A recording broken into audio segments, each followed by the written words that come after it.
दोस्तों मैं अभी हरियाणा में हूँ। हरियाणा में 5 अक्टूबर को वोटिंग होनी है, उसके बाद 8 अक्टूबर को नतीजे आने हैं। उसी बीच तमाम पार्टियां ये वादा करते हुए जनता से नज़र आ रही हैं कि हम आपके जो ग्राउंड के मुद्दे होते हैं उस पर काम करेंगे। लेकिन बीजेपी अभी पिछले 10 सालों से हरियाणा में सरकार में है और यहाँ पर आप देख सकते हैं, भाई मैं असंध में हरियाणा के हूँ। यहाँ पर कल बीएसपी सुप्रीमो बहन मायावती जी की एंट्री होने वाली है और बीएसपी सुप्रीमो मायावती जी जनता को संबोधित करेंगी।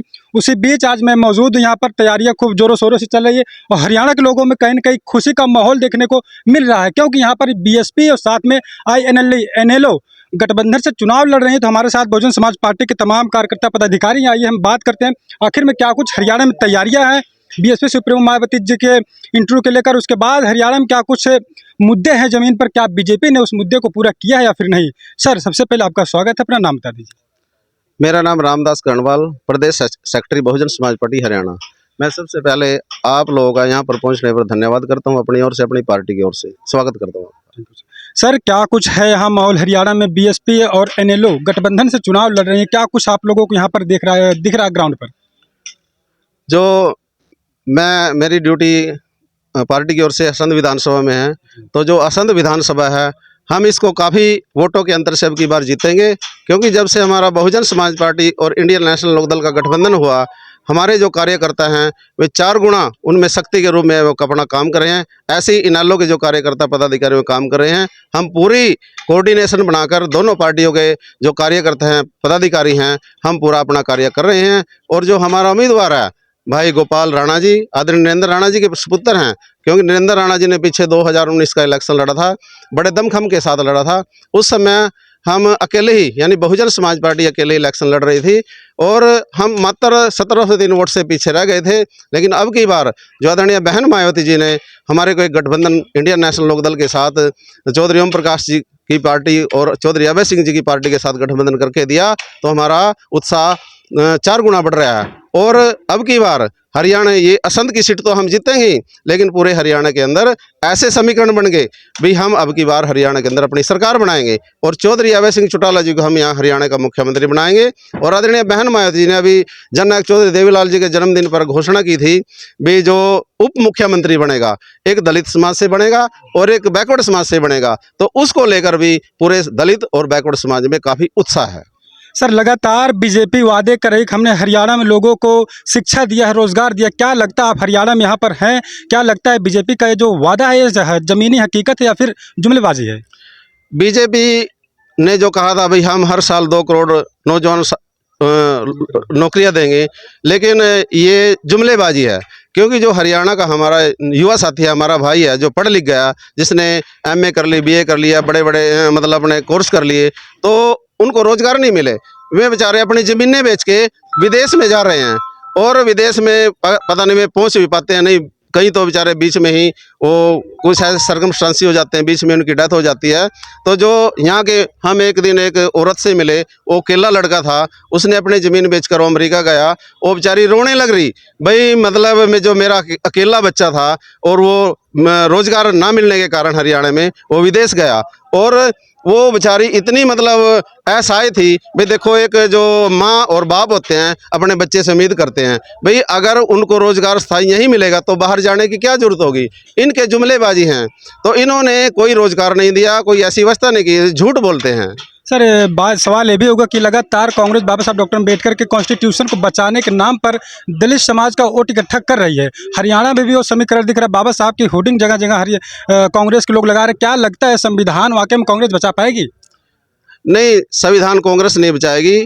संविधान को अगर बचा सकती है आदरणीय बहन मायावती जी और बहुजन समाज पार्टी ही संविधान की रक्षा करते हैं। और जब भी संविधान पे कोई आंच आती है आदरणीय बहन मायावती जी वो उसके बारे में बोलती हैं। और ये जो कांग्रेस के लोग हैं ये ढकोसलेबाज लोग हैं। अब 2024 का जो लोकसभा का इलेक्शन था, इन्होंने आदरणीय राहुल गांधी जी ने संविधान को हाथ में लेकर हमारे दलित समाज को गुमराह किया और हमारी वोटों को लूटा। और जब इन्होंने 65 साल तक राज किया, उस संविधान को इन्होंने आज लागू नहीं किया। और परम पूज्य बाबा साहब डॉक्टर अम्बेडकर जी जो विद्वान थे, जिन्होंने संविधान को लिखा था, उनको इस कांग्रेस की सरकार ने मतलब भारत रत्न भी नहीं दिया था। वो भी जब हमारे 3 MP थे और आदरणीय VP सिंह इस देश के प्रधानमंत्री थे, उस समय माननीय साहब कांसीराम जी जीवित थे और ये शर्त रखी भाई हम आपको सपोर्ट करेंगे, भाई जो परम पूज्य बाबा साहब डॉक्टर अम्बेडकर जी हैं उनको भारत रत्न दें, और जो बैकवर्ड समाज के हमारे भाई हैं जो 27% आरक्षण जिनका था, जो मंडल कमीशन की रिपोर्ट थी, भाई मंडल कमीशन की रिपोर्ट लागू करें। तो ये दो मुद्दे बहुजन समाज पार्टी ने माननीय साहब श्री कांसीराम आदरणीय बहन माई जी ने लागू करवाया था। सर सवाल ये भी होगा, लगातार हरियाणा में देखा जा रहा है एक महीने से लगभग आकाश आनंद जो बीएसपी के नेशनल कोऑर्डिनेटर आकाश आनंद वो लगातार जमीनी चौपाल कर रहे हैं, उस चौपाल से क्या कुछ लगता है हरियाणा में अब समीकरण बदलने वाला है? माननीय आकाश आनंद जी जब से हरियाणा में आए, चौपाल कार्यक्रम करने लग रहे, तो जो हमारा युवा साथी था, अगर थोड़ा बहुत पहली बात तो भटक नहीं रहा था, लेकिन जब से माननीय आकाश आनंद जी यहाँ पर आए तो हमारे जो युवा साथी हैं उनका हौसला बढ़ा, और माननीय आकाश आनंद जी जो हमारे युवा साथी हैं उनसे गले मिलते हैं, हाथ मिलाते हैं, तो हमारे जो नवयुवक है उनका हौसला बढ़ रहा और वो दिन रात पार्टी के लिए काम कर रहे हैं। तो बहुत बहुत धन्यवाद सर। तो और लोगों से बातचीत करते हैं। दोस्तों लगातार यहाँ BSP supremo Mayawati ji rally कर रहे हैं, 4 बड़ी रैलियाँ बहन जी की होने वाली है और ये तीसरी रैली असंध में होने वाली है। कहीं न कहीं जो पंडाल लगा है, पंडाल में लाखों लोगों की संभावनाएं ऐसी दिख रही है कि लाखों लोग इकट्ठा हो सकते हैं, लेकिन लोगों से हम जानने का प्रयास करेंगे क्या लगता है सर, ये जो पंडाल तैयार हो रहा है इसमें कितने लोगों की आने की संभावनाएं बताई जा रही है? सर इसमें लाखों लोग आने की संभावना है। हम गांव-गांव जा रहे हैं, गांव-गांव से हमें बहुत अच्छा रिस्पांस मिल रहा है। हमारी माताएं बहनें आने के लिए उत्सुक हैं। बहन मायावती जी को देखने के लिए हमारी बहनें माताएं हर समय उत्सुक रहती हैं। आपने उचाना रैली में देखा होगा कि वहां पर भी हमारी माताएं बहनें बढ़ी चढ़ करके भाग लिया है और काफ़ी संख्या में वहां पर लाखों की संख्या में पब्लिक पहुंची थी कि इतनी ही टेंट के अंदर थी और इतनी ही पंडाल से बाहर पब्लिक थी। रोड भी वहां पर 4 घंटे के लिए जाम हो गया था और हमारा जो इंटरनेट है, इस सरकार ने इंटरनेट भी हमारा बंद कर दिया था। पता चला कि जैमर लगा दिया गया था, नेटवर्क डाउन हो गया था सबका। बिल्कुल सर, किसी का भी मोबाइल काम नहीं कर रहा था क्योंकि वो हमारे इस रैली से बौखला गए थे कि कहीं हम अपनी रैली को लाइव ना दिखा दे बहन जी की रैली को, इसीलिए उन्होंने हमारे नेट से मोबाइल भी सभी के बंद कर दिए गए थे।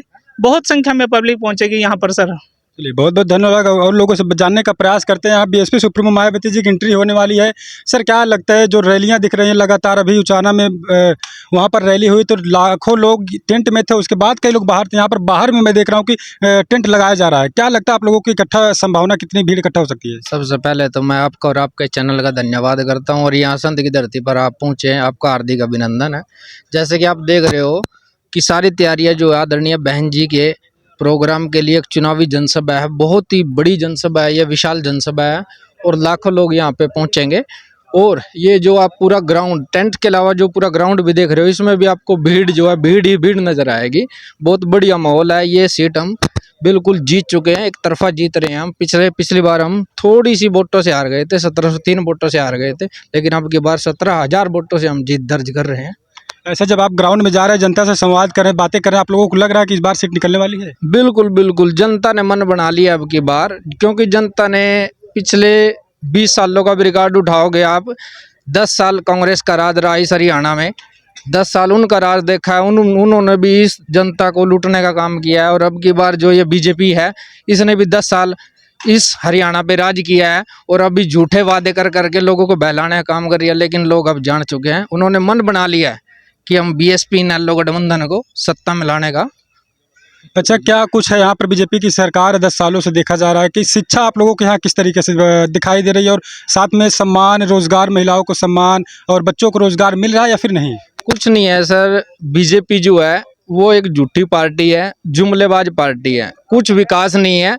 आप देखोगे शिक्षा के मामले में हरियाणा के अंदर 5000 स्कूल जो है इस सरकार ने बंद करने का काम किया, हमारे बच्चों को बेरोजगार करने का काम किया। और रोजगार की बात करें तो रोजगार के लिए तो अगर आप आंकड़े भी उठा के देखेंगे, हरियाणा में 35% यानी कि देश में नंबर 1 है, 35% बेरोजगारी है।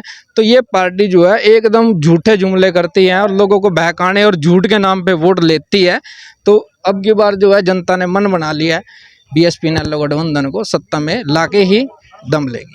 चलिए बहुत बहुत धन्यवाद। तो दोस्तों अभी मैं हरियाणा के असंध में मौजूद हूँ। यहाँ पर बीएसपी सुप्रीमो मायावती जी कल चुनावी जनसभा को संबोधित करेंगे, उसी बीच आज यहाँ पर हम मौजूद थे, ग्राउंड पर देखने का प्रयास किया, जानने का प्रयास लोगों से किया क्या कुछ यहाँ पर बीएसपी INLD NLO का क्या कुछ माहौल है, लोगों ने बताने का भी प्रयास किया। आप क्या कुछ सोचते हैं, खबर पर कमेंट करके हमको जरूर बताइएगा।